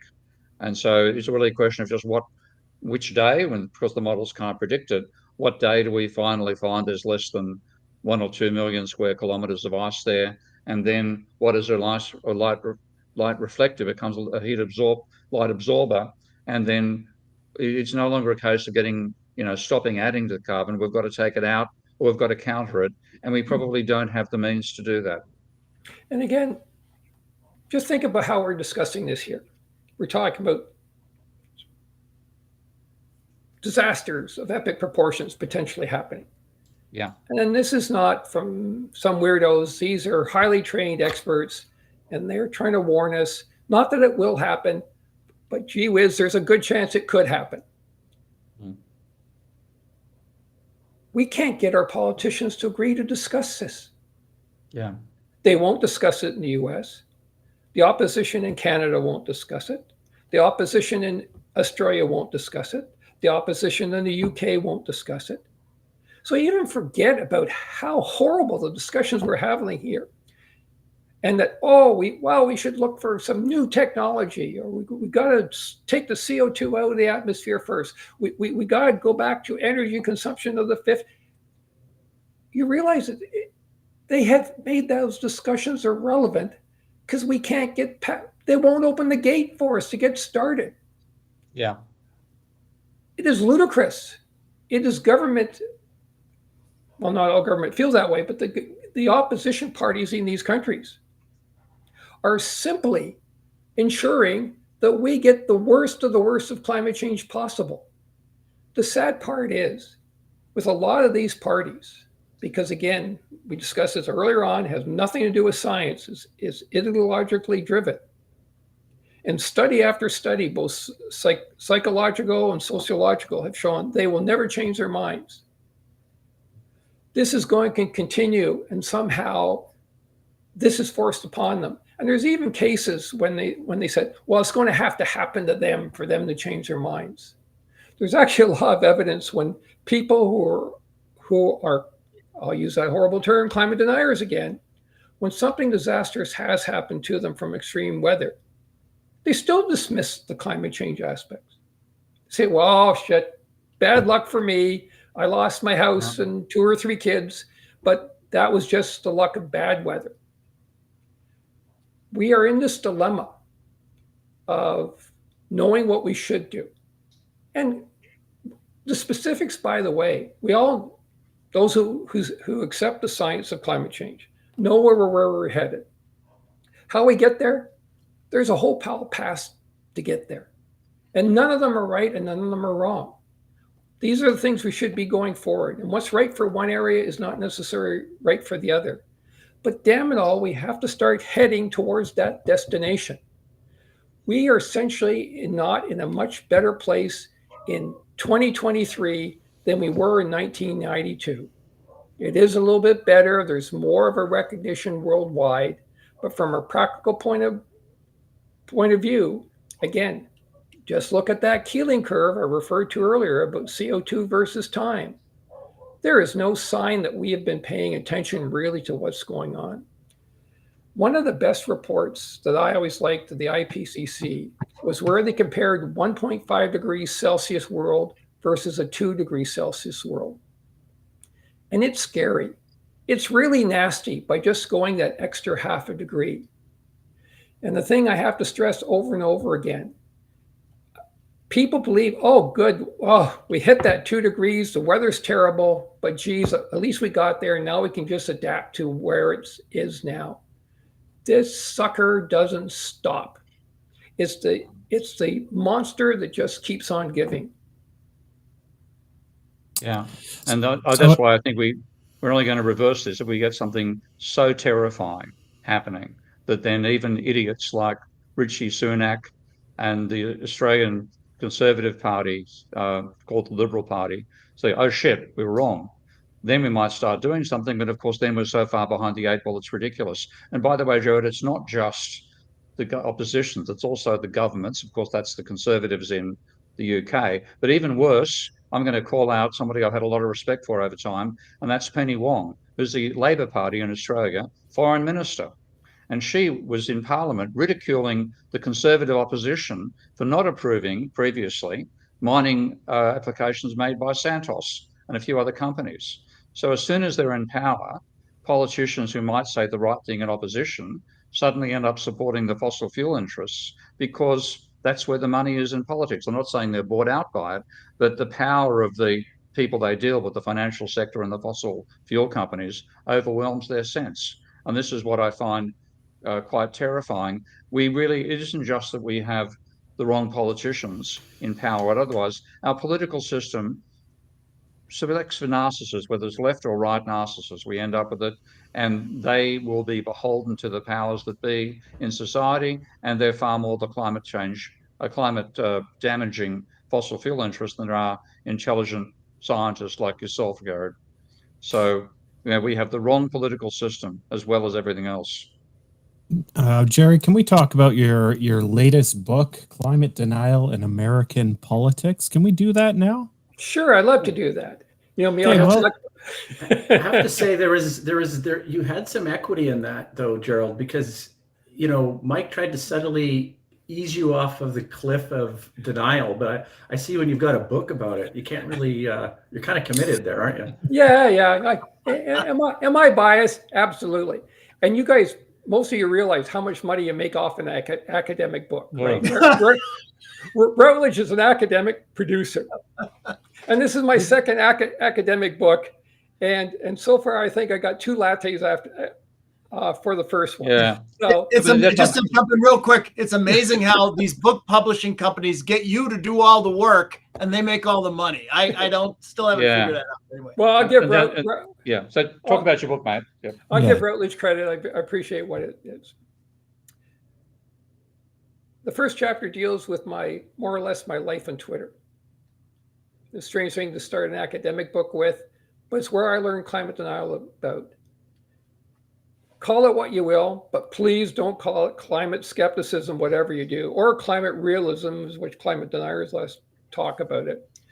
But climate denier is an accepted term. It's in dictionaries.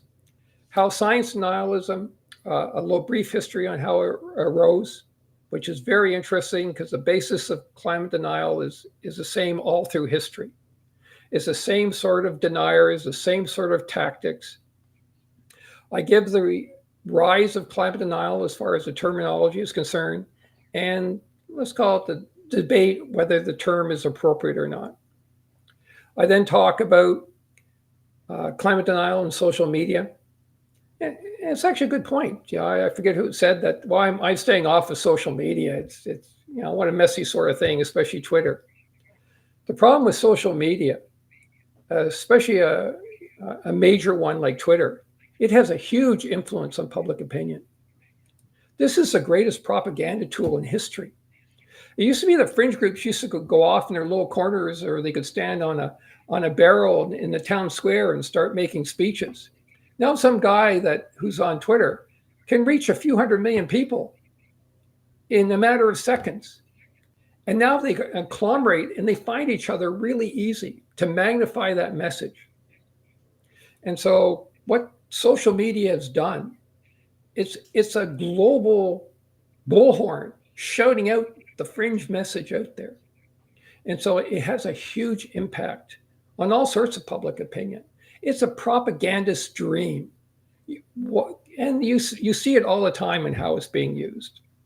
So that basically summarizes the first chapter. The second chapter goes into the rise of bringing climate science into Washington. It starts with FDR and it goes and it finishes where the transition takes place with Ronald Reagan. The third chapter deals with climate denialism in Washington. And that really gets going with H.W. Bush. And what's happened in the administrations afterwards, both at the presidential level and at the congressional level.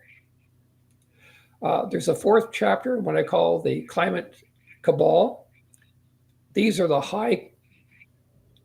hardcore, powerful government leaders that are climate deniers. And there's a few dozen of them. These people control the party. It shows how climate denial took over the Republican Party by the time of W. Bush. George W. Bush didn't cause climate denial to take over Washington for the Republicans, but he went along for the ride. The last chapter is on the energy industrial complex. And that's what I call the fossil fuel and related industries, energy industry and stuff like that. It shows how long this industry knew exactly that climate change was real. They knew everything the scientists of climate change did right from day one. They knew it from the 1950s. They knew it to the 60s and 70s. When Milton Friedman came along, which you guys are a lot more familiar with than I am, he gave business carte blanche to do anything they wanted. I've never seen such a hideous document as a human being than reading the Friedman Doctrine. I know there's other people in there that love it. Then what happened is Reagan shows up. After Friedman says governments should only do what they're legally responsible for legislated by government. And even then it was a little bit iffy, but that was the maximum he expected them to do. Reagan shows up with Reaganomics to say, small government, free market, you could almost do anything you wanted. You put those two things together, you get 1 + 1, you get climate denial. The energy industrial complex launched the greatest PR campaign in history. They spent millions of dollars to ridicule the science. Science had never seen this before in their lives. They never knew what hit them.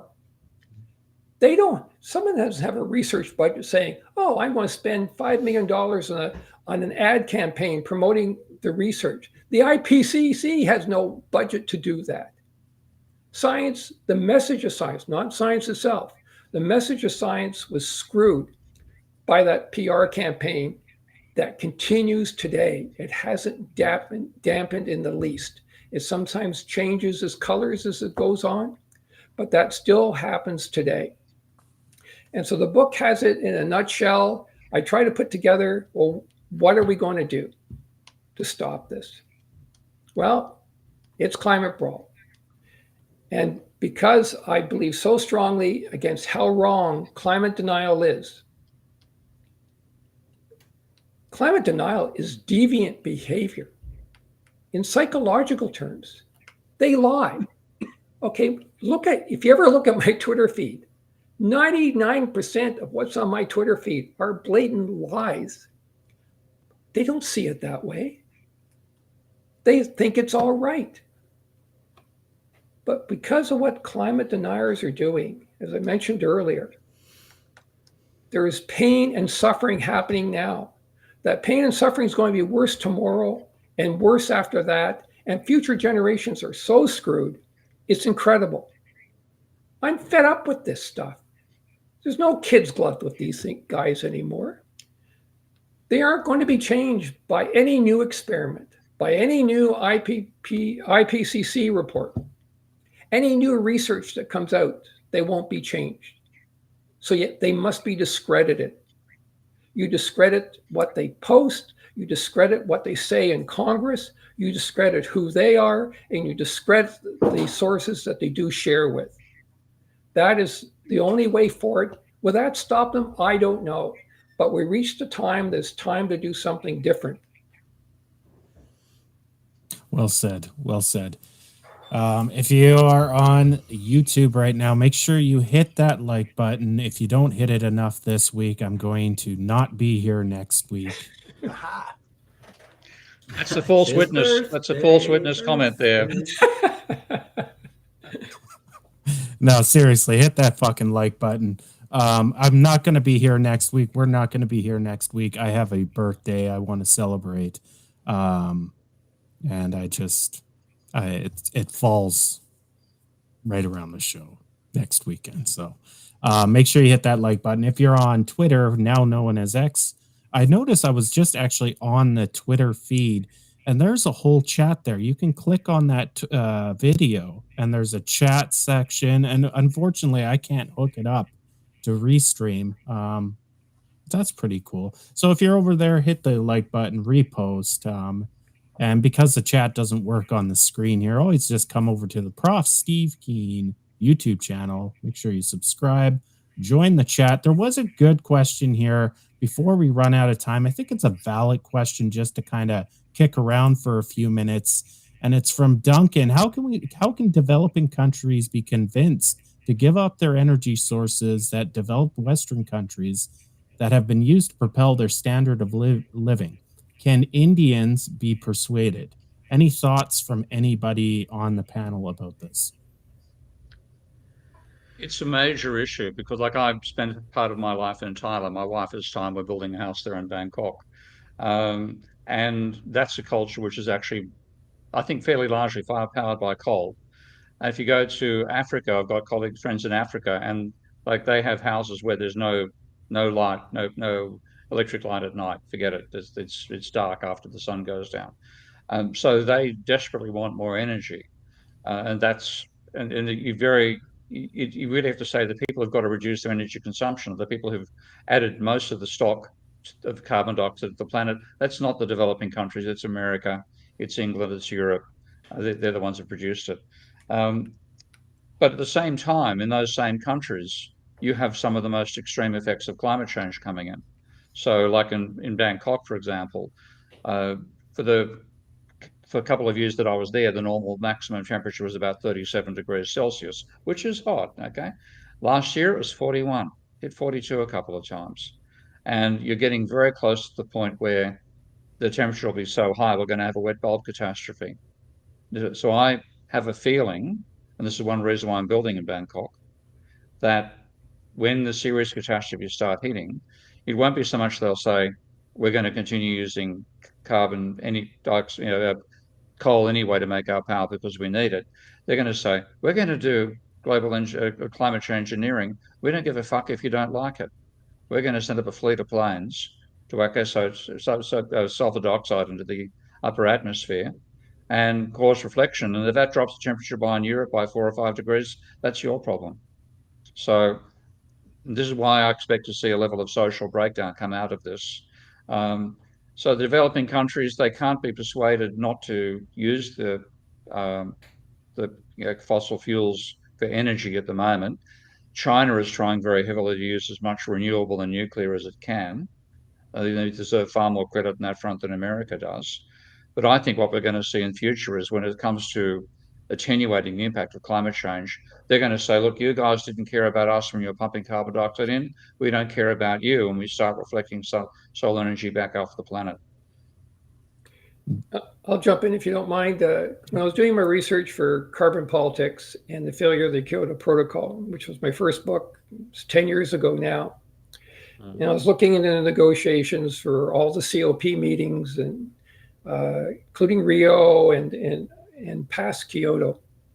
I think it was during the Kyoto discussions, the Chinese delegate had a very, I thought, important comment to make. He says the emissions of the West, of the developed countries, are luxury emissions. The luxuries of developing countries and the least developed countries are survival emissions.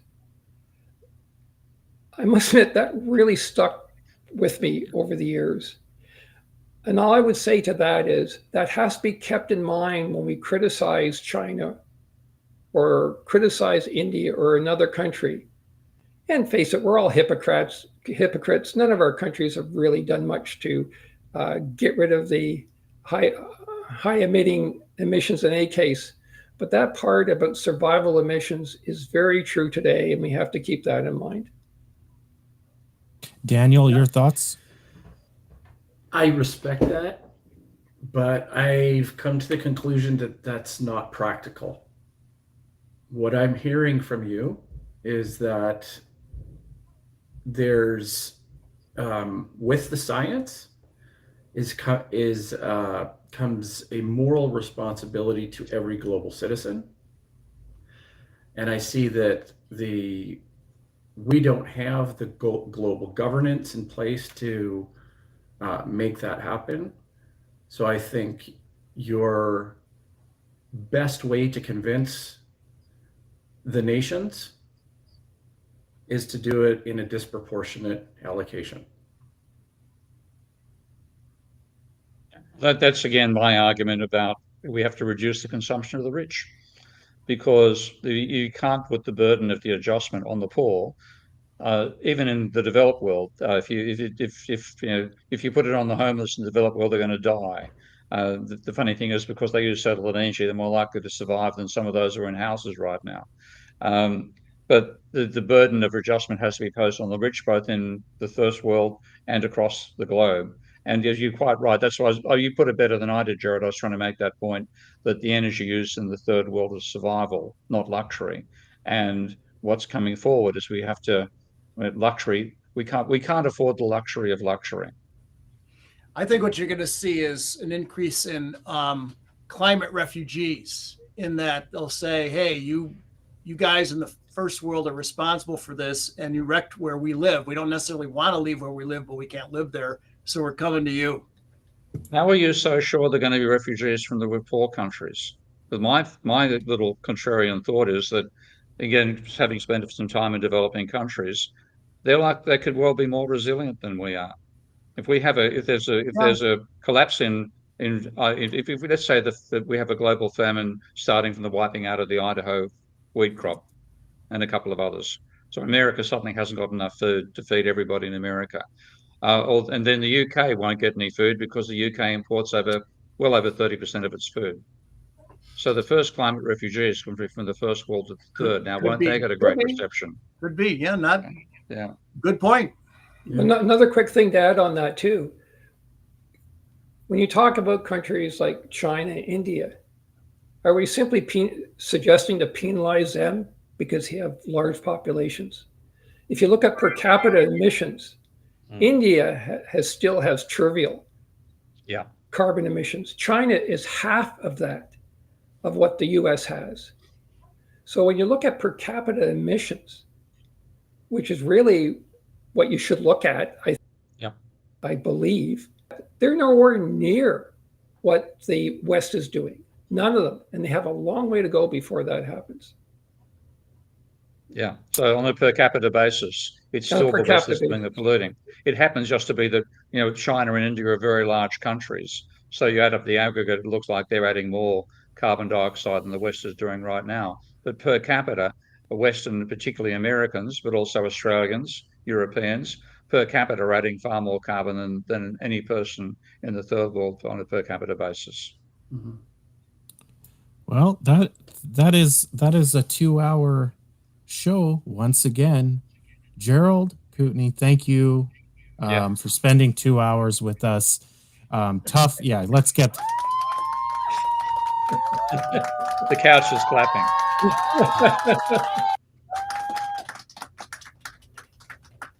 it's a tough topic because it's divisive in our societies, and I think the five of us handled it really well because we all have different perspectives. Although I think we all agree we have a big issue in front of us as a species. It was a lot of fun this episode, Mike. You made it interesting. I'm surprised there. You had your sleeves up and you were in battle mode. You're usually kind of Well, I figured I'd whack the beehive with a stick and see what happened. was beautiful Wasps came stuff. out. So I got Dan to try a poll, something new here on the channel, and it's pretty clear that all our viewers are pretty much unified that climate change is actually a thing, and the underlying message below that, if we had brackets, is it's human cause. So we'll try to do more polls like that in the I future. have something to say on that. Oh, cool. Pull that up again, because when we first did it, we had about this, except for we didn't have anybody in the I don't care about the climate. And then Gerald started speaking. And remember, Ty, we hit 92 after, and you reposted it. It was like, so they were liking what you had to say, Gerald. I think maybe, I'd be curious where people came in, and then they decided they don't care. 2 hours, that's too much. I'm sure it was Mike. It's Mike influencing. And he's voting, stuffing the ballot box. Multiple accounts there. Anyways, until 2 weeks from now, we'll be back. We'll definitely get Gerald back in probably the winter time. Because I think we'll call him our resident climate specialist. So he'll be back. It was really enjoyable. Until next week, for Dan, Gerald, Mike, and Professor Steve Keen. Bye-bye.